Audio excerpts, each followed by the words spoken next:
lupa na viral ang mukha. Bip, bip, bip, bip, bip. Bumibip, bip, bip, bip, bip, bip, bip, bip, bip, bip, bip, bip na ba? Ang lahat! Martian! Enrico Pañero! Bip, bip, bip, bip, bip. Bip, bip, bip, bip, bip, bip. Bip, bip, bip, bip, bip. Tilaok! Tilaok!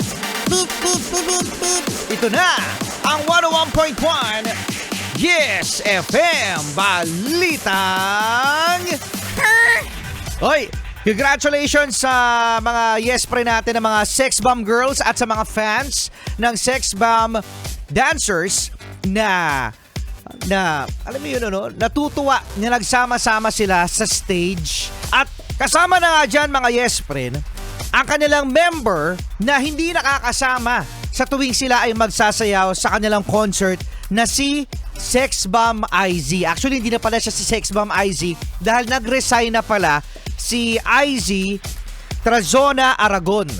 Okay, no? So, ngayon mga Yes Friend, marami nagtatanong kung bakit nga ba hindi na sumasayaw kasama ng Sex Bomb o bakit nag-resign si IZ Trazona Aragon tuwing may event, ang Sex Bomb Girls.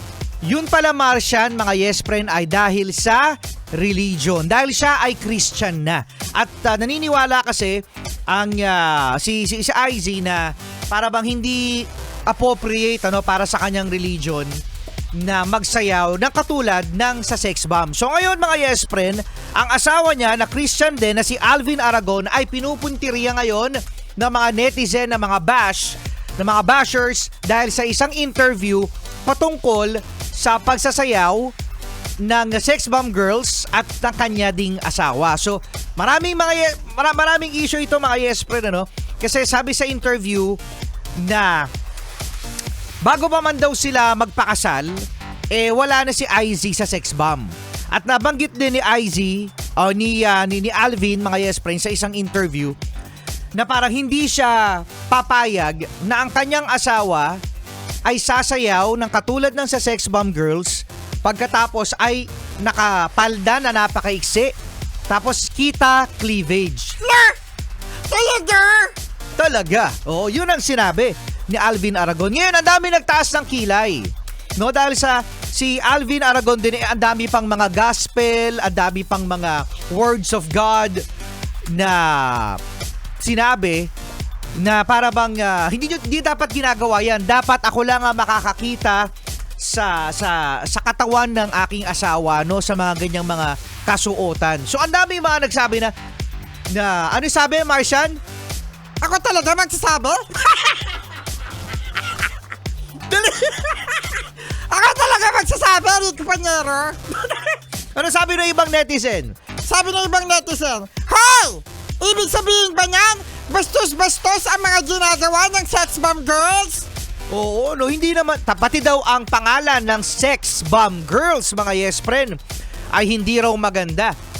Para daw sa mga bata, dahil ito daw ay masyadong sexual, sa pangalan pa lang ng grupo. Pero kung titignan nyo mga Yes Friend, ako wala talaga akong halong mali siya. Oo, wala talaga halong mali siya sa Sex Bomb Girls kasi nakakatuwa sila. Yes, nandun na yung kaseksihan Nandun na yung pagsasayaw. Pero mga Yes Friend, tandaan natin ang mga bata ay tuwang-tuwa sa kanilang mga kanta, tuwang-tuwa sa pagsasayaw ng spaghetti pababa, spaghetti pataas. Bakit papa? Napakarami nilang mga hit songs, ang dami nilang na-inspire ng mga bata, ng mga dancers. At ang kanilang storya, mga Yes Friend, it's a learning of success. Kahit na tinatanggihan sila ng mga producers, ng mga tao sa paligid na hindi naniniwala na kaya nilang mag-concert, pero ngayon, grabe, sold out lahat ng mga concerts nila at ayun, ang dami na? Basta mga Yes Friend, masyadong itong topic na to, mahaba-haba ito dahil sa sa faith na ito no, sa paniniwala, and let's respect kung ano ang paniniwala ni IZ at kanya ng asawa.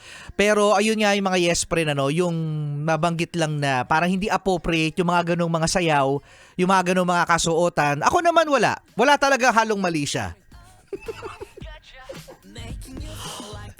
Sige na nga. Wala nga, promise, tutuwa nga ako sa sex bomb dancers. Oo.